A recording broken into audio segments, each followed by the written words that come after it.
അടിമാലി ഗ്രാമപഞ്ചായത്തിന്റെ നേതൃത്വത്തിൽ നടക്കുന്ന അടിമാലി ഫെസ്റ്റിനായുള്ള ഒരുക്കങ്ങൾ പുരോഗമിക്കുന്നു. ഫെസ്റ്റിന്റെ ലോഗോ തയ്യാറാക്കാൻ പൊതുജനങ്ങൾക്ക് അവസരമൊരുക്കിയിരിക്കുകയാണ് സംഘാടകർ. തെരഞ്ഞെടുക്കപ്പെടുന്ന മികച്ച ലോഗോയ്ക്ക് സമ്മാനവും പ്രഖ്യാപിച്ചിട്ടുണ്ട്. ഈ മാസം 14-നാണ് ലോഗോ സമർപ്പിക്കേണ്ട അവസാന തീയതി. ഏറെ വർഷത്തെ ഇടവേളയ്ക്ക് ശേഷമാണ് വീണ്ടും അടിമാലി ഫെസ്റ്റ് നടക്കാൻ ഒരുങ്ങുന്നത്. അടുത്ത മാസം 1 മുതൽ 11 വരെയാണ് ഫെസ്റ്റ് നടക്കുക. ഫെസ്റ്റ് നടത്തിപ്പുമായി ബന്ധപ്പെട്ട ഒരുക്കങ്ങൾ പുരോഗമിക്കുകയാണ്. ഇതിന്റെ ഭാഗമായിട്ടാണ് ഫെസ്റ്റിന്റെ ലോഗോ തയ്യാറാക്കാൻ പൊതുജനങ്ങൾക്ക് സംഘാടകർ അവസരമൊരുക്കിയിരിക്കുന്നത്.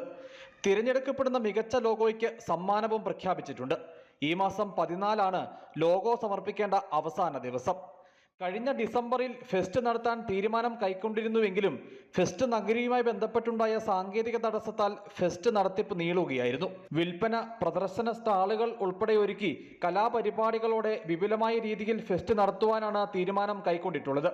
മുൻകാലങ്ങളിൽ നടന്നിരുന്ന അടിമാലി ഫെസ്റ്റ് അടിമാലിയുടെ വാണിജ്യ മേഖലയ്ക്ക് ഉൾപ്പെടെ ഉണർവ് പകർന്നിരുന്നു. പിന്നീട് കഴിഞ്ഞ കുറേ വർഷങ്ങളായി ഫെസ്റ്റ് നടന്നിരുന്നില്ല. 1992-ലാണ് വിവിധ സാംസ്കാരിക സംഘടനകൾ മുൻകൈയെടുത്ത് ഫെസ്റ്റിന് തുടക്കം കുറിച്ചത്. 2016-ലാണ് ഒടുവിൽ അടിമാലി ഫെസ്റ്റ് നടന്നത്. അടിമാലി സർക്കാർ ഹൈസ്കൂൾ ഗ്രൗണ്ട് കേന്ദ്രീകരിച്ചാണ് ഫെസ്റ്റ് നടത്തുന്നത്. News bureau, Adimali.